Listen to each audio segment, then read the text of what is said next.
Hello, beautiful people, and welcome back to another episode of the Monie Podcast.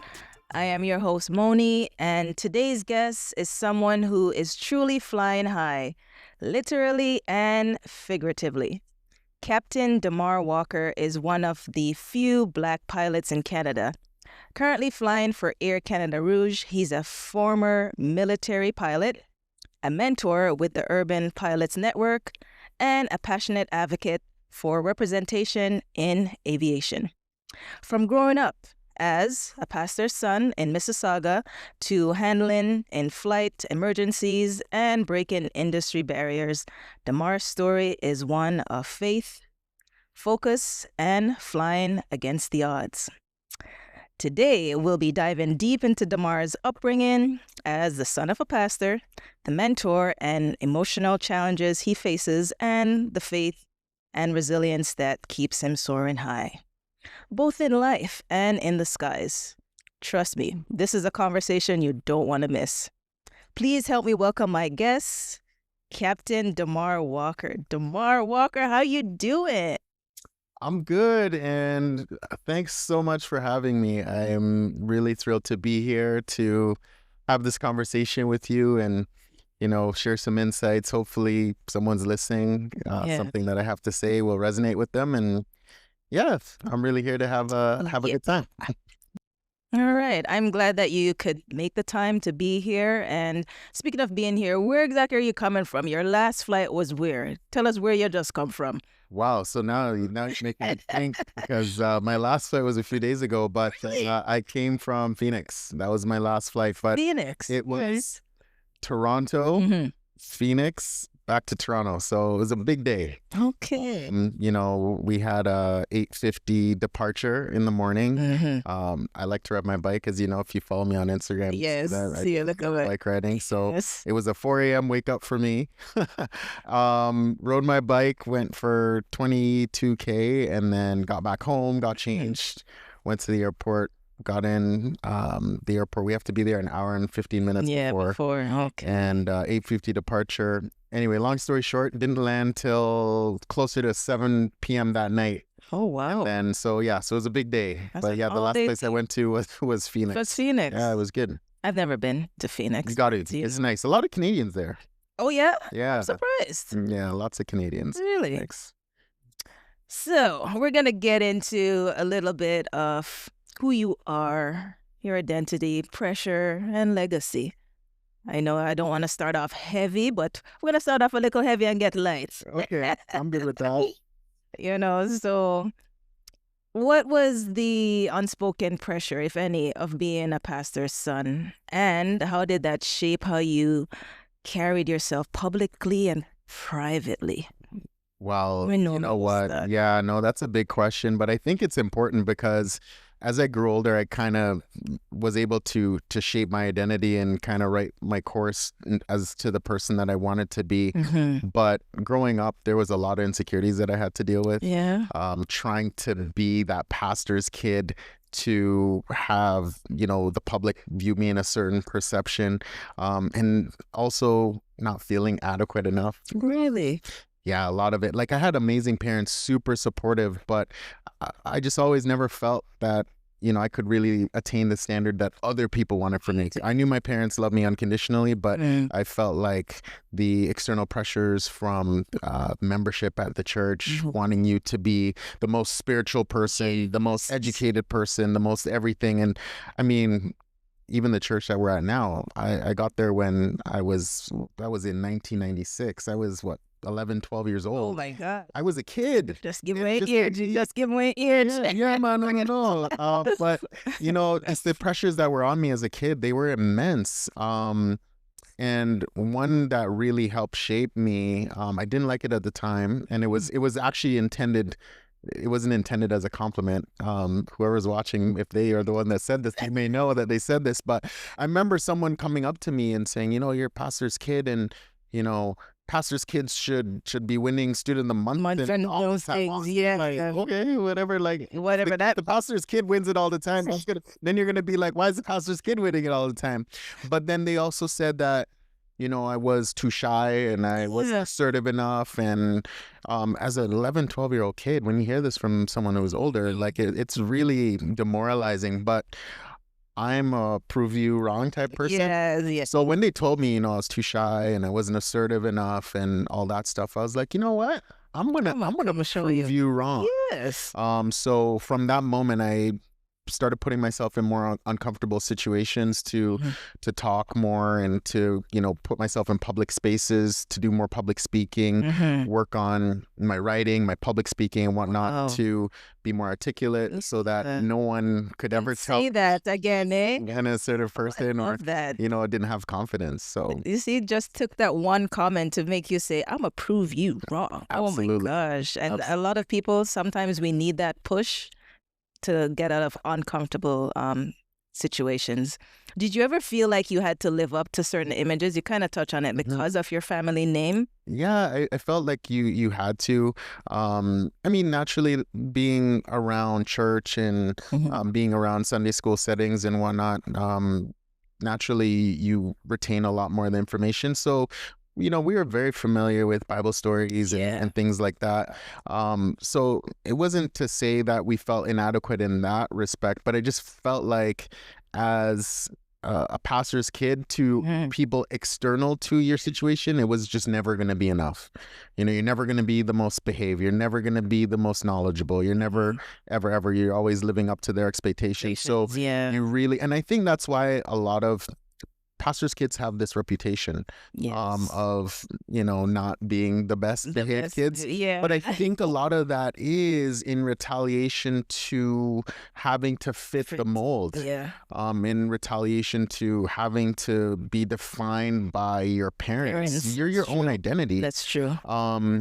So I think for me the reality was or I guess the eureka moment for me was when I realized that I could just be me. Be yourself. And if once I was comfortable in just being me, then it clicked for me, and not trying to be anything for anything else.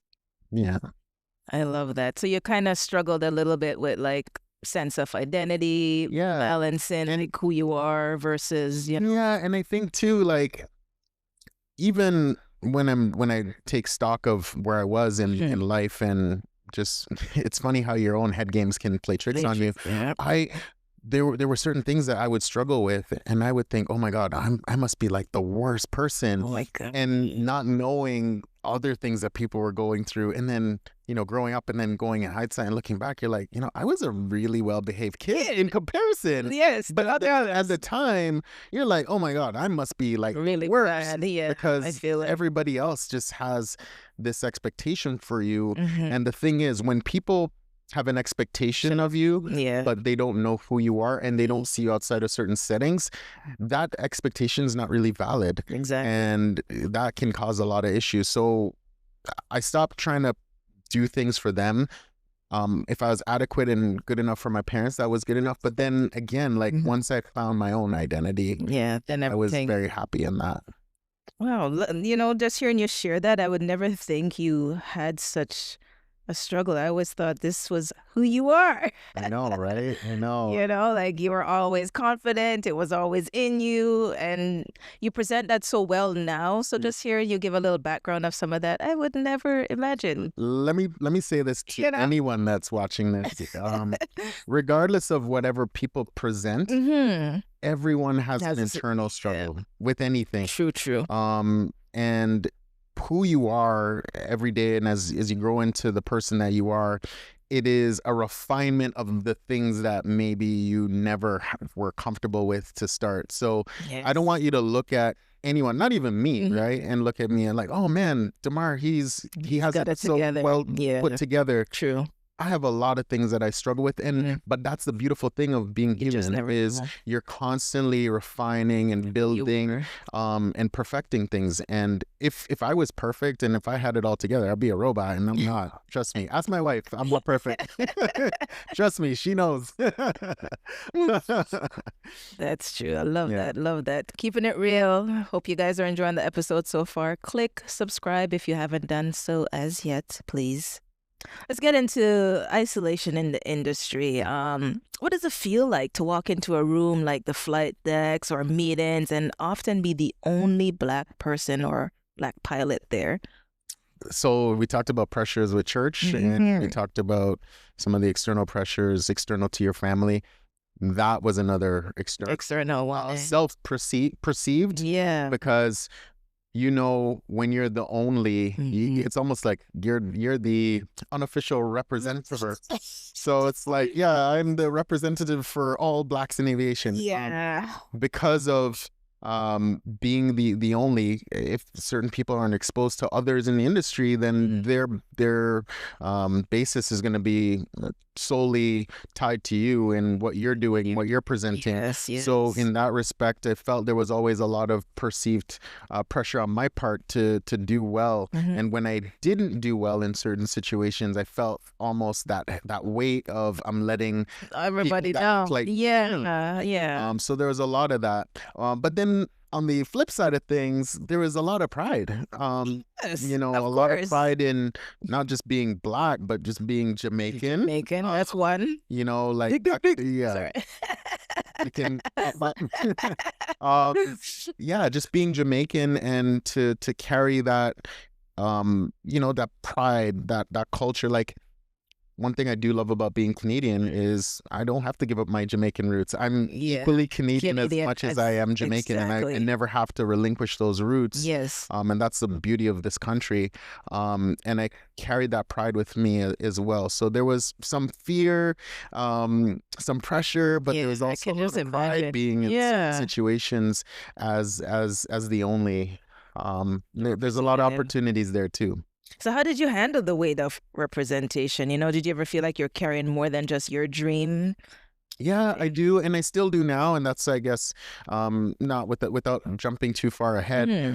Even now, I feel like representation is a huge part of what I do, because I understand the perspective from a Black person being in this industry. I understand a lot of the struggle. I understand a lot of the opportunities and how the space is for a lot of our youth. So I really try to promote aviation as much as I can and present this opportunity so people know that the opportunities exist.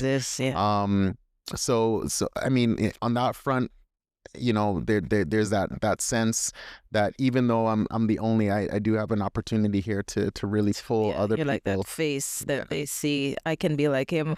Like our previous guest we had was T. Morza, my cousin Krishane, and he says, well, you kind of know him. I don't know if you remember him, but he says he would like to be a pilot, and you inspired him. He was just like, I saw him and I see what he's doing. I'd like to take that path. So just know that people see you and they kind of see themselves in you and feel, if he can do it, I can do it. So that's another weight that it's not really a weight. I don't know if it's a weight for you, but you're a mentor and a role model for those that just never thought it was possible. And to me, on the days where I feel like I don't have the strength to do certain things, or like there's so many different things going on, trying to juggle a whole bunch of events and organizing things, because I do carry a lot of things on my plate.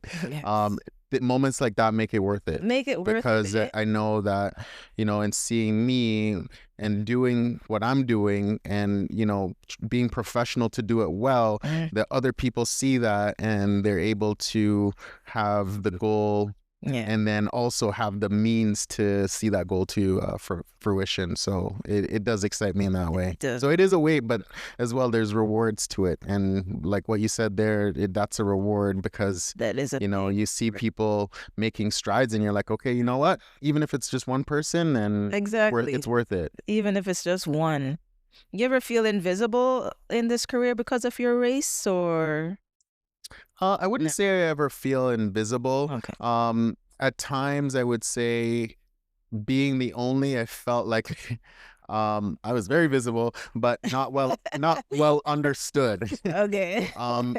Relatability is tough. Like sometimes I'm like, I'm not seeing it the way they're seeing it, or I don't get this joke. I don't know, a lot. This is very popular now because I guess we're more self-aware. Imposter syndrome. I felt that a lot. Really? Not at Air Canada. Okay. So I'll be very clear. At Air Canada, I've never felt, even though I'll go one step back, in the airlines, I've never felt a sense of imposter syndrome. I've always felt that I belong. And it's interesting because if you look at the breakdown, it's probably a similar breakdown to any other organization that I was a part of. But there were times where I was in the Air Force, and maybe it's just the Air Force culture, or just maybe people just come from different backgrounds. I felt imposter syndrome a lot. A lot, eh? A lot. Wow. I did. And I struggled with that to just, do I belong here? Am I good enough? Am I adequate enough? And I put a lot of pressure on myself while I was in the forces, because there were times where I'm like, okay, I have to prove that I belong here. I have to prove that, that I'm worth your time and your effort and your energy. So I don't know. I struggle with that a little bit, and it took I have a lot of great friends. Okay. Some that I was just gonna ask, how did you navigate through that? I Yeah. have a lot of great friends. Some that I've known. One of my great friends, he's at Air Canada right now, and he's white. So some people say that when it's only people of our own color. Yeah, that can understand. I'll tell you, man, there's been a lot of instrumental white people in my life that are advocates, and not only just advocates, like I would say in some respects they did more for me than some of my own people. Yes. Right? Because there's just genuine, nice, good people around, and when you get in touch with them and in tune with them, they really make a difference in your life. And there was one person that I could confide in and kind of bounce things off, and that really helped a lot in times where I felt inadequate, where he'd be like, "No, man, you're doing good." And you need that, and you do need that encouragement. I'm a words of affirmation person. Me too. It's one of my love languages. I love affirmations. So yes, military culture is not very attaboy, good job. Like, it's not very like that. Rough. It's kind of more macho. Okay. You kind of need to know you're doing a good job and have the confidence to know you're doing a good job. So sometimes if you're not hearing it, like, how am I doing? Yeah, what's my assessment? Whereas so to have friends and peers that are able to say, no, you're doing fine, or no, you need to work on this, it really helps to fill in the void of feeling like an imposter in certain situations. See, words of encouragement and affirmation. Love affirmation. Every morning I say an affirmation, so that's my language as well. We're going to get into the mental and emotional health of yourself. We just want to touch on that a little bit. Like, yes. What has this journey cost you emotionally or mentally that people don't see? Oh, man. A lot. Yeah. There's a lot of emotional that goes with this, and it goes back to feeling good enough. People can see you where you are. So they see Damar Walker, the airline pilot, but they don't see Damar Walker, the military pilot that is struggling with navigation and thinking he's not going to make it through training. Oh, wow. Right. And that's the thing. And some people think, like, there's this misconception out there that successful people don't make mistakes. Don't make mistakes. That's right? true. There's that perception. And I think sometimes that's a hindrance to people because they're like, oh, I made a mistake. I guess I can't be successful. But that's so false. If you look at any of the biographies of any of successful people, you'll realize very quickly that a lot of very successful people, Abraham Lincoln, yes. Even look, Steve Jobs, you can list a lot of them. And it was later in Jeff Bezos, like, you can list a lot of people, and you look at these people, high functioning, super intelligent people with a tremendous track record of failure. But the difference with a lot of these people, and what I try to get in tune with, is don't let your failure or your setback be your downfall. You have to bounce back quickly from whatever sets you back. So for me, it was, I was having a problem with low-level navigation, and really and truly I thought it was going to be the end of my military flying career, because how the military works with their training is you're always two flights away from failing out. right? It's the saying. So yeah, so say you have an issue, and failing in flying is not like writing an exam. Like, it's not a 50% pass mark. Like, failing in flying is you go out and you do like 20 exercises, but if you do one of those wrong, you could fail. Like, that's all. It's because there's no an error level. Yeah, High there's no level error. precision that's required to fly an airplane. It's not a like 50%. So just to clarify that, There's no error in that. I just look at airline like flying. There's no mistake. yeah, it has to be mistake. a high level of doing things Doing right. things right. So to fail at flying, you don't have to do a lot wrong. So, when I went out to do my low-level navigation, I had a couple hiccups on a couple flights. So I had to do what they call a progress review board, PRB. Mm-hmm. And in that, they review all your training, and they review all your written tests, your flying tests. They review your relationship with your instructors, classmates. They go through your whole file and just kind of see. And at the end of that, they can say, you know what? You're done, which is a CT. They call it cease training, and at that point, you no longer can fly in the forces. Just like that. Just like that. You're always 2 flights away. Wow. Or they say, you know what? You have one more shot. Oh my! And it's literally one more shot. Ooh. And if you get this, you're good. If you don't, you don't. So you can understand that pressure. Yeah, but yeah, it's a lot. So I had to get over that, and to bounce back from the failure of not thinking that I could do it, to then bounce back and say, you know what, here's my shot. And I did my PRB. Now let me get back on track and do this and have the confidence to do it. And this is where I'm going to interject with some spiritual stuff. So I was having those issues, and I had the PRB. They did that, and I had one shot left. And of my own strength, I couldn't do it. Yes, I couldn't. And I honestly, God has a weird way of positioning Himself in your life, because for me at that point, I'm in the military. I'm flying planes. Like, I'm confident. Like, you got this. Like, I got this. But then I hit this roadblock, and I have these hiccups, and it's just, as quick as it was going really, really well, it almost ended, and it really shook my confidence. And of my own strength, I couldn't do it. And God just reminded me in that moment that everything you are, wherever you are in life, regardless of how successful you are, just remember, you're not here of your own strength. You're not here because of anything you did, and I can take it away from you at any point in time. And I'm just reminding you. Yes. And I remember getting so close with Him in that time frame while I was going through this. And the morning of that last flight test, I think I was awake. You think you're... I think I was awake. I had an experience. Oh boy. And it does make me emotional. So if I start crying, we're here for that. Strong. This is for our viewers or listeners. But in that moment, I remember praying in the morning for this flight test, and there's a breakthrough, and I still see it so clearly and so vividly now. God literally dispatching angels from heaven. And I remember seeing them swooping down in the most radiant white with these massive wings. And flying down and positioning themselves around that airplane. And I remember they went one to each wing. They went to the tail and they went to the front.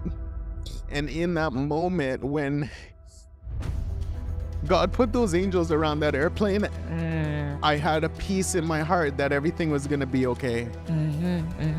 Everything was going to be okay. And it was in that moment that I said, okay, Damar, you can do this. So, yeah. Oh my gosh. I'm getting goosebumps from that one. OMG. Yeah, it was an experience I will never forget. I will never forget. Look at God. Yeah, so He really interjected Himself in that moment to let me know at this pivotal stage in my life, career, that I'm 100% in control, and I got you. Yeah. He's definitely got you. He's got you. Yeah. Honestly, just hearing you talk about that, I just kind of felt like I'm a little bit of crybaby sometimes. No. Yeah. Wow. And after that test, you just felt like That that test was it. Number one, it reminded me to, my dad always has this saying, like, and he reminds me every stage, everything, I achieve. I became a captain 2.5 years ago.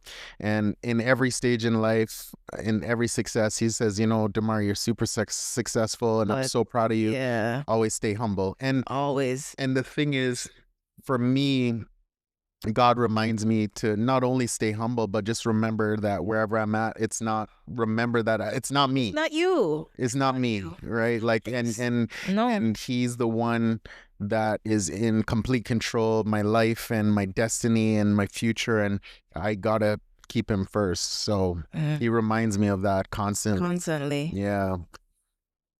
I love that story you just shared. Like, oh my gosh, it's so interesting to see the hand of God in our lives. Some things that we accomplish and we just think it's us, it's all me. It's God just really being in our lives and just working it out for us. Especially, that's a great example that you shared when you said, I think I was awake. I felt like you not even know. No, I don't know. But in that moment, like he had you. He had me, and I saw it all so vividly. And I think that was one of the moments in life where you're always like, oh, someone say, and I hear the voice of God. And the Spirit said, and you're like, okay, all right. What are you hearing? Come on. and then to see that happen, yes. And to know that peace that came over me, and to know when I was in that airplane, you couldn't tell me those angels weren't dispatched around me. And it was a turning point. It was an inflection point. It was a turning point where I knew, regardless of what I was struggling with, from that moment forward, everything was going to be okay. Love that. Yeah. How has your relationship with mental health evolved? Like, do you allow yourself space to feel, process, then rest? So mental health is huge, and unfortunately, in aviation is taboo. And unfortunately, we only ever talk about it when major incidents happen. Kind of trigger, Unfortunately, we had German wings happen there, and there was a pilot who was struggling, and he just took it way too far, and ended up taking him and a whole bunch of other people with him. German wings? Are you familiar with that? It was a few years ago where there was a pilot at a German airline that was going through a lot and struggling, and again, because of the taboo nature of mental health in aviation, didn't really talk about it. And instead of talking about it, he crashed the airplane and killed all the people on board with him. He literally locked the captain out of the flight deck. And, that's just a reminder that we're all human and we all go through things, and it's important to deal with our mental health, because pilots, we're not robots. Like, no, trust me, real people. I have the best interests of my passengers at heart at all times. I don't want to harm or hurt anyone. Their safety is 100% my most highest priority. But at the end of the day, we're all human, and I think we need to just make talking about mental health a lot more common, in that and a lot more normal, so that if people are struggling, they don't feel the sense that they have to hide behind it, that they're alone. Yeah. Oh wow, I don't recall hearing about that story, but you just kind of highlighted in a little synopsis. Has your faith ever been shaken? You touched a little bit on it, like shaken during this journey, and if so, what brought you back? Let it shake up a little. Yeah, I mean, the thing is, you're around a lot of people who believe heavily in science, trust heavily in science. Plane is a science project. How an airplane flies is based solely on physics, right? So it's hard sometimes to relate with people when they want to tell you that, God doesn't exist. But I've learned not to be the Bible thumper in the room. Yeah. That's not my style. well, in Genesis it says no. I'm not. That's not my style. I lead by, and some people will straight up tell you they don't believe in God, and they will challenge your faith. But I lead by being Christ-like in not going to be overly holy in what I do, but I lead by being kind. Yes. I lead by being empathetic, being compassionate, loving people, putting people first. Yes. And in people gravitating to that, and then they're like, what is it about you, Damar that's different? And in that respect, that then light. Yes. Then you can shine your light, and then you can have a conversation. Vice handing out a track and asking, how are you saved? Do you know Christ? Have you accepted him as your personal Lord and Savior? He's a joker, For those of you listening, we're speaking to Captain Damar Walker. Yeah. I remember I was on a flight. It was Jamaica, I think, when it was me, my dad. I think my mom was with us. That was the first time I was actually on a plane and you were the captain. Because I've always said, I wonder if Damar's going to be the pilot. I wonder if Damar's going to be the pilot. And when we saw you, we're like, oh, yes, you're the captain. Crazy. I know. That was so cool. You treated us really well. And you even gave us a tour. Yes. Of the cockpit. That was my first time. Remember my dad's reaction? Oh, I know. And he's like, I can't and he was making so much joke. And I share that to say that you are really kind, and you make sure that the experience for each passenger is truly one that they'll remember. I remember just being on that flight, and I just felt like an extra peace just come over me, just knowing that you were flying. I was like, Damar, up there flight. Yeah. We're good. We're good. So you really have a way of making people feel comfortable and really welcome. So just wanted to share that little memory. And the thing is, I don't know if God blesses me with a photographic memory in that respect, but positive experiences like that, I can recall the date, December 30th, 2022. It's just it's true. It's crazy. We went out for a little bit for the New Year's. Yes. And so it's just, and that's the thing, when you're having these interactions with people, when it's kind and it's genuine and it's sincere, it leaves an impression. Yes. Oh my God. And that's the thing. You gotta be sincere. Yeah. You gotta be sincere. My dad talked about that for days. Oh my gosh. So you made his day, Oh, I remember. What would you say to the version of yourself that was on the verge of quitting right now, looking back, some words that you would say? I would say, stop worrying about everything and focus on what you need to focus on. Trust the process. Stay steadfast. Everything's going to be okay. I think back then, one thing that easily made me overwhelmed was just worrying about everything. I have this one issue, but then I'm worrying how this issue is going to impact this and then impact that, and things that don't have any consequence at this stage of the game. And it was very exhausting. And in worrying like that, it leads to other things where now, instead of preparing the way that you should have prepared, half your brain's occupied in things that, again, the variables haven't led there yet. Yeah.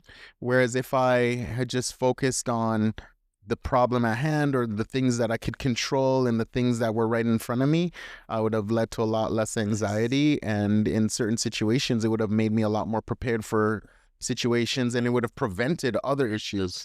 Yeah.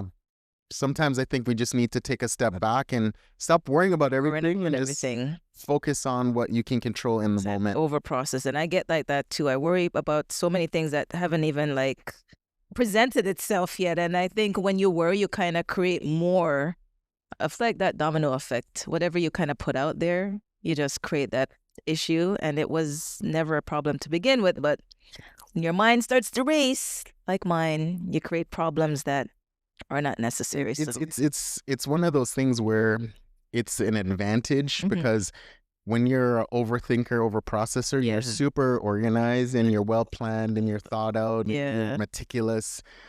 But then on the other side of things, that same blessing is a curse because, you know, you want to be super organized, plan, meticulous for things and plan things that, you know, it's like that's so far down downstream. Don't worry about that right now. Just focus on now and control. Live in the moment. Now.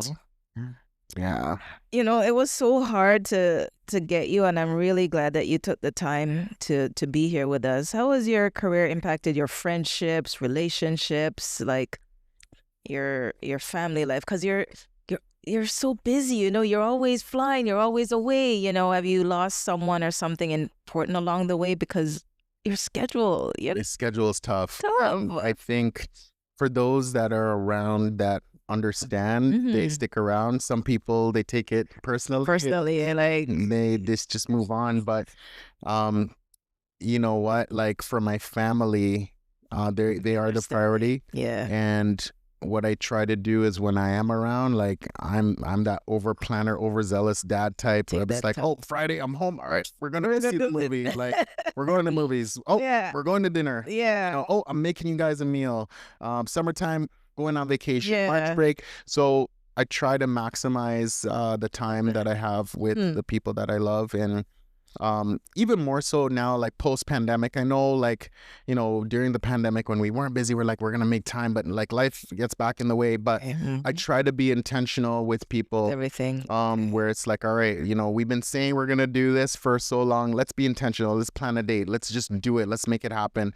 Obviously you can't have time for everything, but you try to be intentional. And one thing I'm trying to do, and I'm still working on it, this is something that I'm not an expert in right now, but I'm still working on, is I'm constantly assessing, taking inventory in my life, and the things that are, you know, are needed, that are important, they stay in the forefront, and the other things that are unnecessary I try to strip off. So I'm constantly reevaluating to see what I'm doing that I should keep doing and what I'm doing that maybe I should move on from.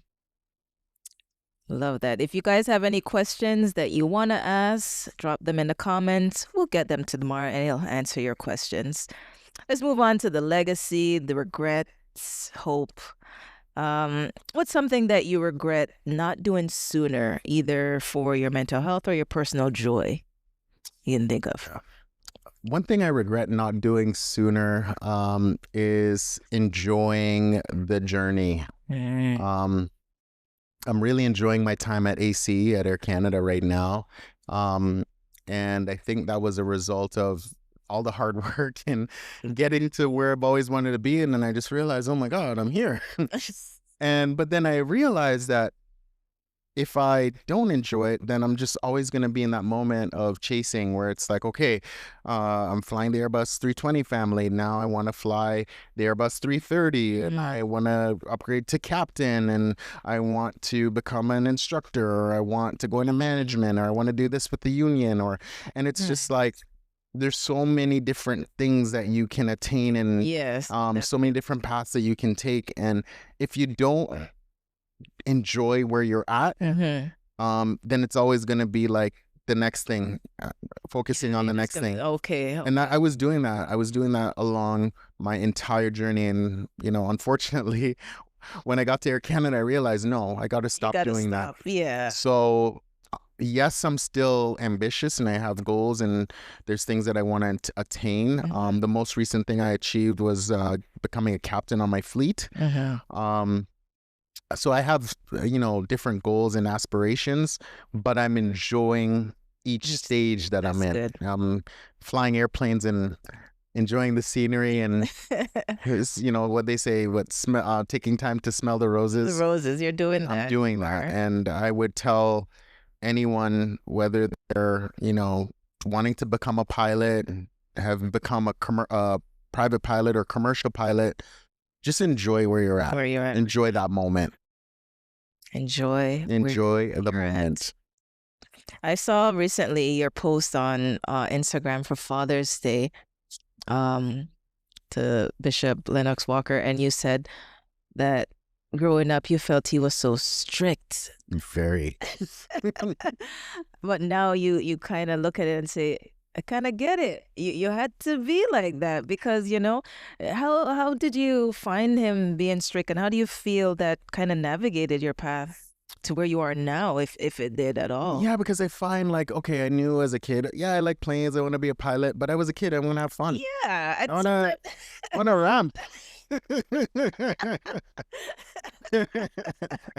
And sometimes that dream doesn't last. Like kids, Yeah. they have something when they want to be, but growing up, that kind of fades. Yours stuck with you. Yes. Wow. Okay. And I think that's what, so I'll answer twofold. Mm.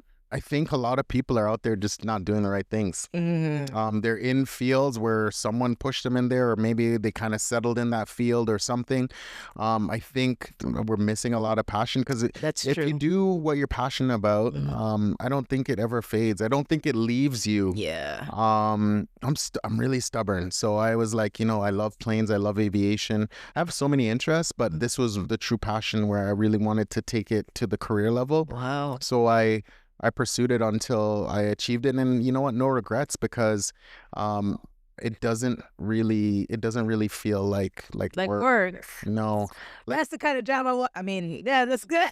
I mean, there are days that are, don't get me wrong, it doesn't feel like work. There's days where it's challenging and Yeah. annoying, and Because you love what you do so much. what I do. Yeah. And like I'm pepping my step, walking to the airplane. I get to fly a jet. And like, this is so cool. I get giddy when Yeah. controls, like, That's a good feeling. they're like yeah. cleared for takeoff. 06 left. Like, Yeah. lining up, line the plane up. Feeling nice. I'm feeling so nice. So I think, once you get to that stage in terms of finding your passion, I think it's a constant pursuit where you're just constantly trying to evolve and get better and grow in that field. So I think for a lot of people out there, don't be afraid to do what you're passionate about. I love that. And your dad is proud of you. I bet he's very proud that you're in this field. Yeah, he's super proud. And the thing is, like, I'll get back to that other question. Yeah. Where, he needed to be that guidance, because I knew I had the dream, but I didn't really have the execution. Yes. Didn't have the qualities for execution. Yes. So that's where parenting comes in. And at first it's parenting where parents are the ones that are guiding you to be like, okay, make sure you read a book. Yeah. And go. Read a book.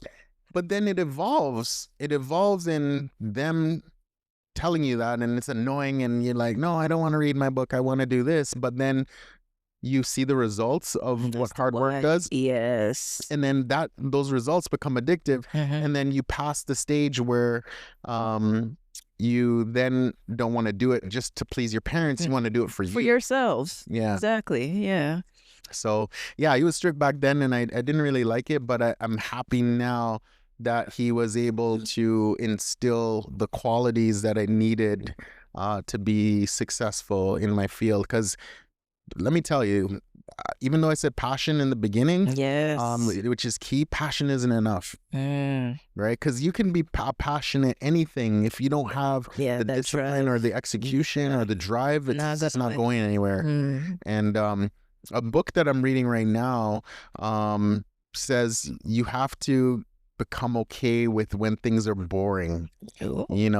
Because you get to a point, where things are super exciting, and you're making strides. Maybe the money's getting better, and you're getting better at what you're doing. There's always a high. Yeah. There's a new high, but there's eventually in any field, you're going to get to a place where it's boring, or you don't feel like you're progressing, and you don't feel like what you're doing is making a difference. But during that time, you have to, keep consistent with the process to push through, because that's what's going to differentiate you from all those other people that get to that stage and then they just eventually quit. Just burn out and just quit. So if you weren't flying, what would you be doing? You think you'd be doing something else, or this is it if you weren't flying? Well, if I wasn't, there's a lot of things. Fly. There's a lot of things I like. I like business. All right. I like the financial markets. I really get excited about financial stuff. Who doesn't like money? That sounds so opposite of over here. From a pilot, if I wasn't flying, I'd be doing. I like technical things a lot. Okay. I'm very big on technical. So I like financials. If I was talented enough, I would be a race car driver. I really like that okay, stuff. that I could see. All right. I like medicine. There was a stage where I thought about becoming a doctor because I do like science. And in high school, I actually was very science-based, Yeah. bio, physics. You were a nerd. Yeah, kind of. My wife says I'm full nerd, but yeah. Oh, nerd. I like information. I like things that are intricate and in depth, and I like figuring things out.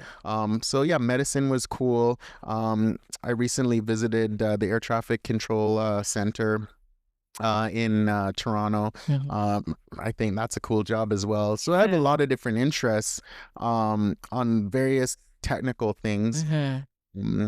But at the end of the day, flying is my main passion. But there's other things I would do if flying didn't work out, or if I decided to pursue something else. And you're doing all of that still up there in the sky.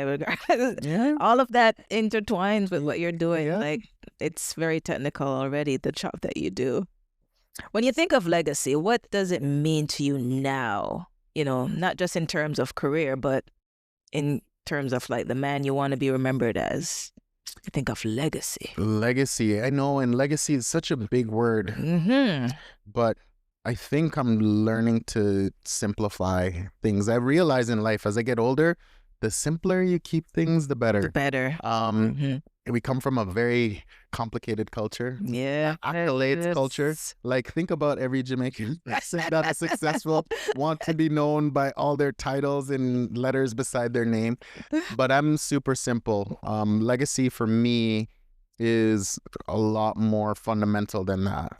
I think legacy is number one, being good at what you do, being remembered for being a professional, because that's street cred. You need to have street cred.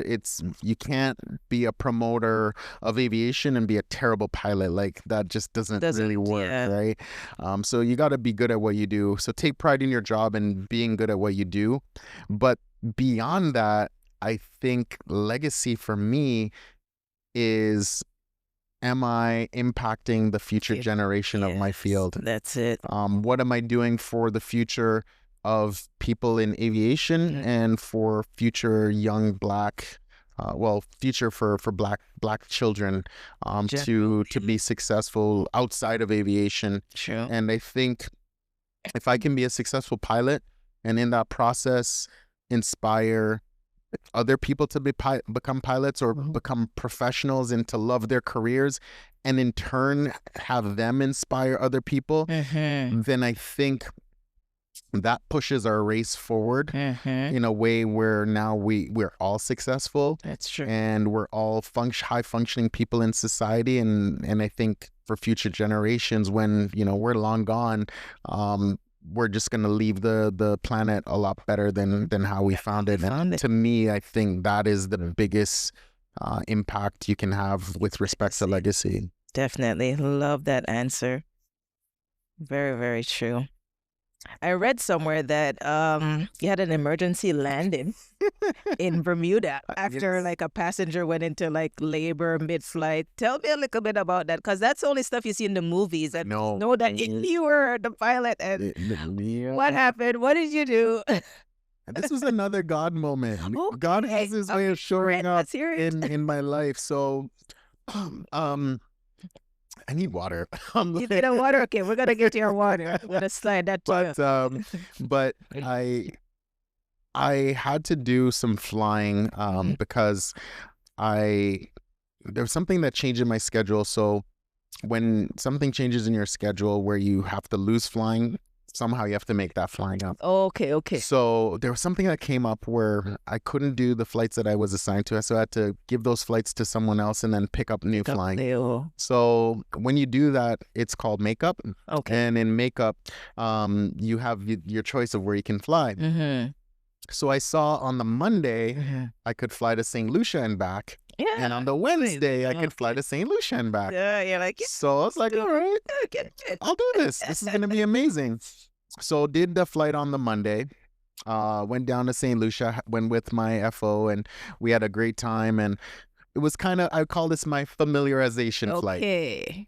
Because I hadn't been to St. Lucia in a while. We have, whenever we go to any destination, we have a whole package. We have these things we call route briefing notes. We have, a whole package that we look at, and we have all these approach plates and charts, and we have route briefing notes. So they give you a familiarization with where when you land, typical gates that you're going to, who the handler is, what the frequencies are, where you get your clearance, all that stuff, right? And then we also look at airspace and the type of routing, who you're supposed to talk to on the routing and all that. So the Monday was my familiarization flight. Here we go. And I flew with a certain FO, first officer, who was super senior.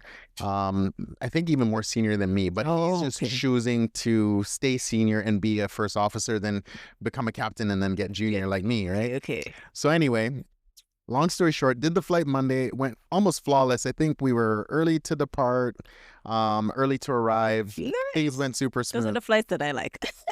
Go on. And these are long days too, because imagine St. Lucia is far. Like it's like 5.5 hour flight there and about 5 hours back. Like it's far. It's a full day. Like it's a 14-hour duty day.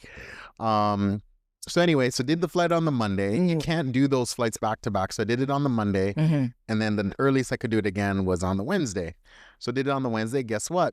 Same first officer. Okay. You're crazy, right? I'm telling you, God knows. Yes. Same first officer. So we'd already built a rapport from flying together on Monday. I've already done this route, so I had some familiarity with the route structure, the frequencies, who to talk to, whatnot. So fly down, flawless. Awesome flight, coming back, departing early, everything like that. We're heading back now, just left St. Lucia, 2.5, 3 hours into the flight.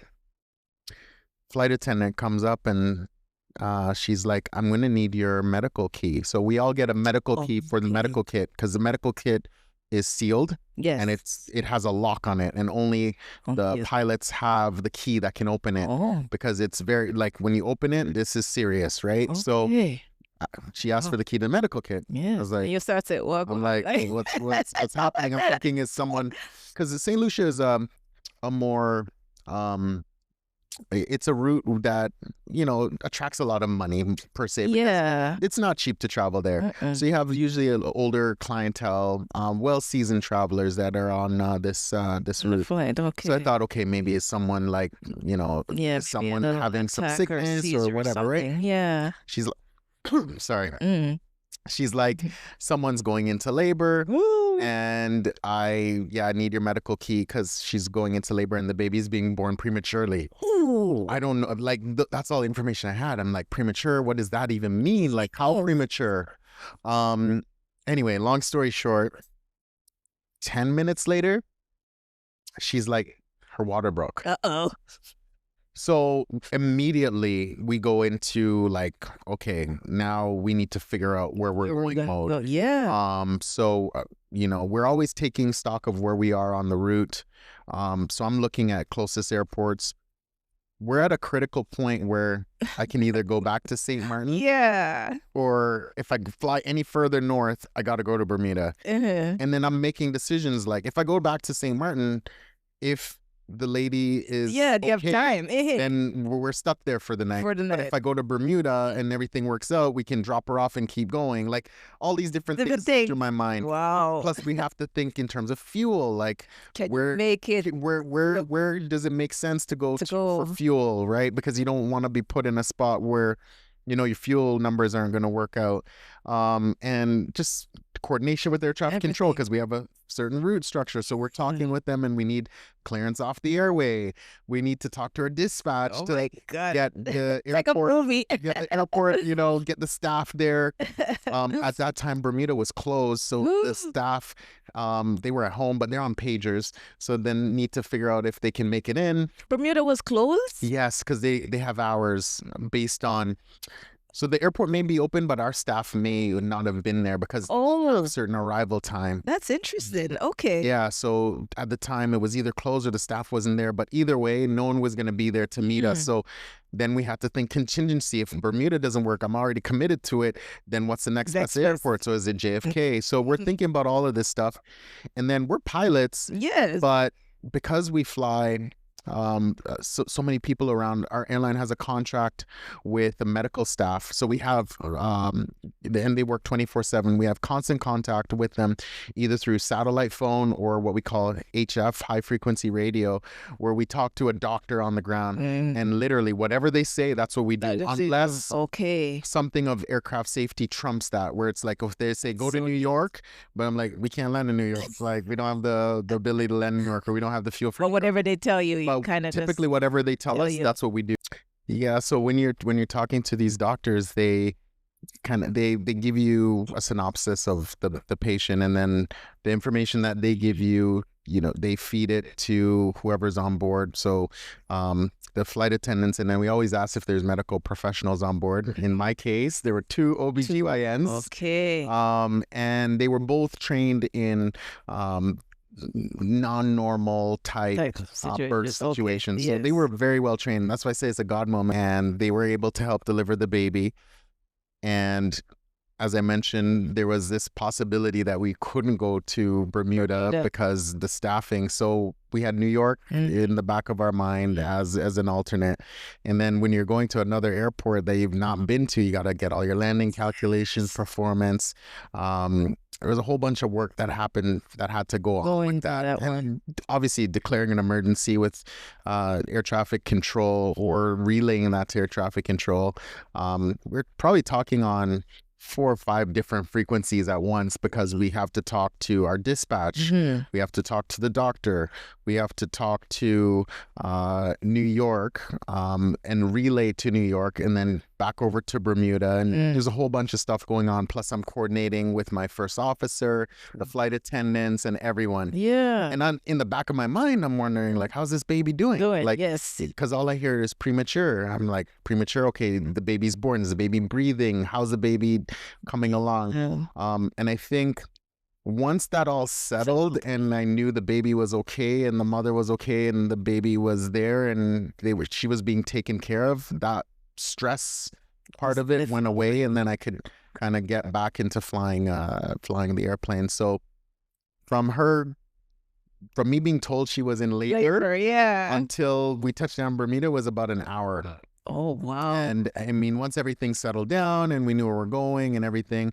I had to make the announcement to the passengers and let them know what was going on, and that would be diverting and, land the plane in Bermuda.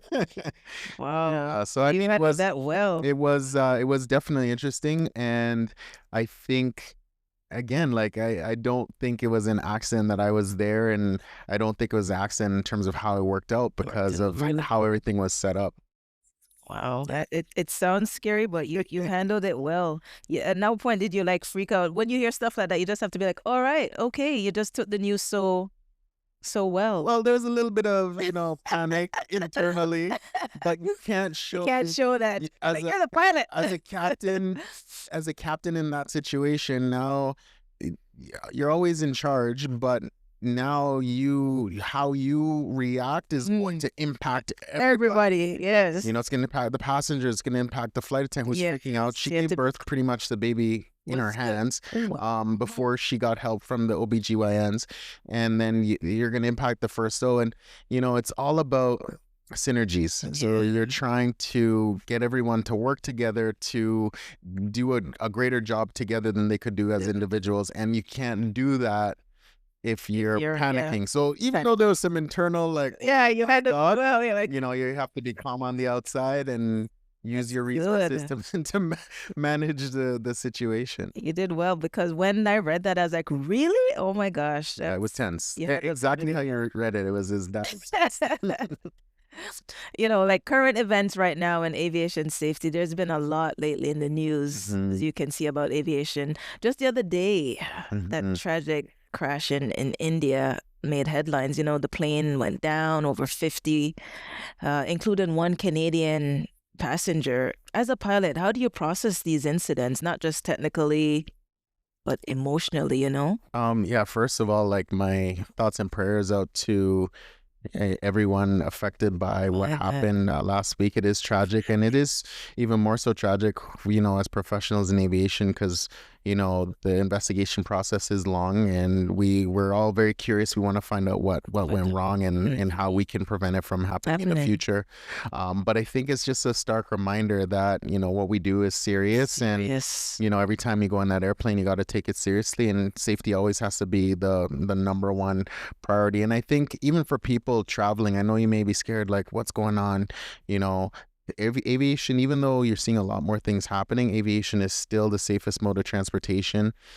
Pilots were incredibly committed to keeping you safe. The aircraft are super sophisticated, and the maintenance personnel that maintain them are super well trained. And trust the process, and get on that airplane without any fear. But it does remind you that there are some risks associated with what we do, and even more so, it makes it pertinent for us when we do show up for work to be prepared and to make sure we're in a good headspace entering that flight deck. So if something does happen, we're in a good frame of mind to deal with it properly. Yeah, because it just gives us scared. Like when you see that, other people are like, yeah, I'm not flying anymore. You don't see all the planes are going down and nobody wants to take plane. They're just scared. It just puts that fear. People like, yeah, But I think fear is also irrational, because I can tell you, without even looking at the numbers, that a lot more people die on roads every single day than in airplanes.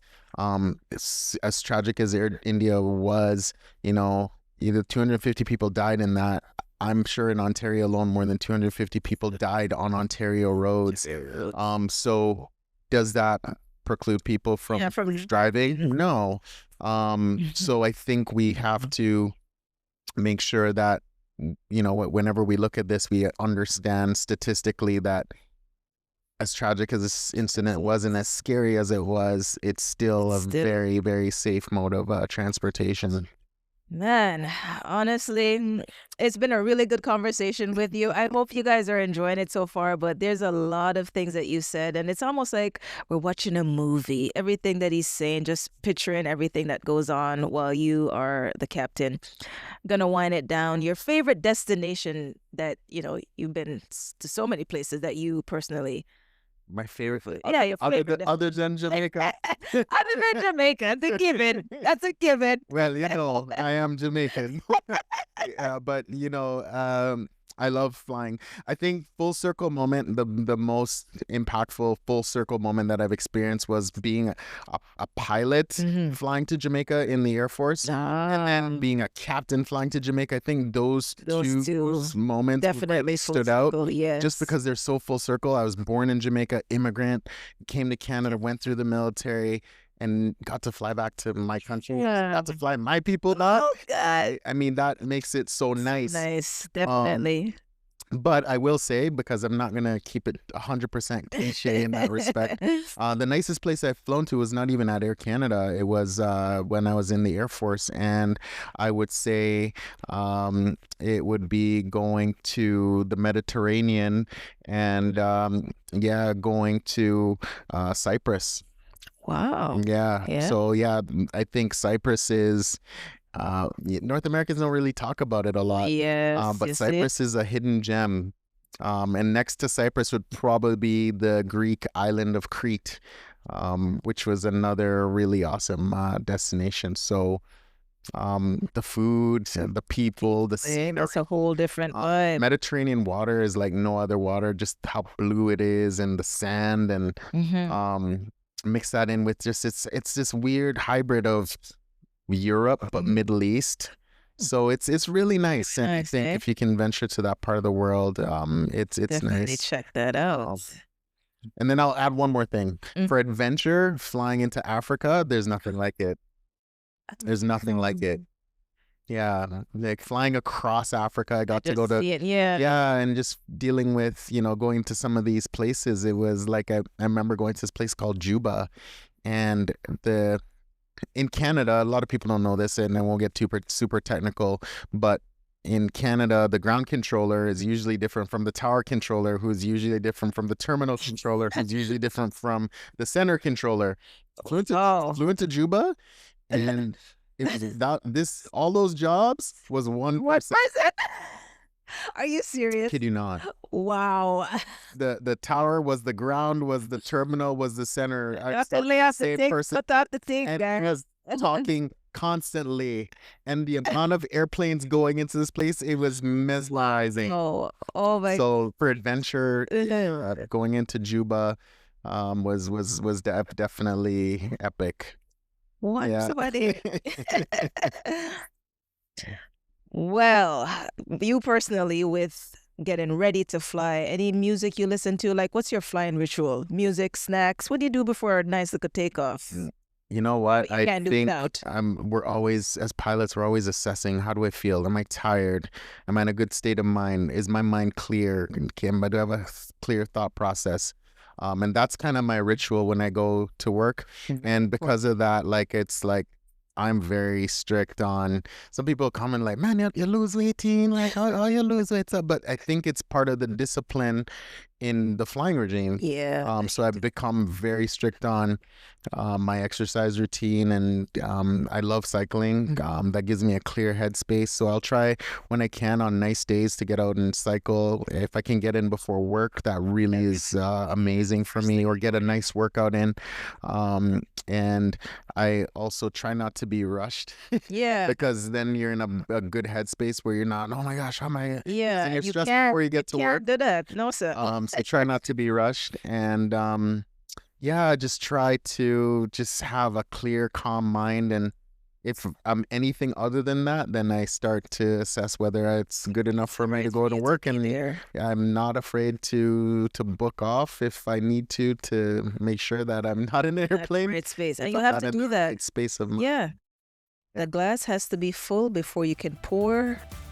Right, and that brings us into our segment, Good Things Are Coming. This is the segment of our show where I leave my listeners, viewers, with a positive affirmation to help you through the week. So today's affirmation is, good things are coming because you were built to rise, even in spaces not made for you. Your difference is your gift, and your breakthrough is already in motion. I think it's quite fitting for our little topic that we had. You like that one? Good things are coming? I love it. That's our affirmation. Damar, we just want to say thank you so much for being here. Your story reminds us that no dream is too high when you're grounded in purpose and lifted by faith. From your upbringing to the pilot seat of a commercial jet, you are living proof that it's not where you start, it's how you rise. To my listeners, whether you're facing headwinds or feeling stuck on the runway of life, keep believing, keep climbing. Your breakthrough could just be one brave leap away. Love and blessings. Bye for now.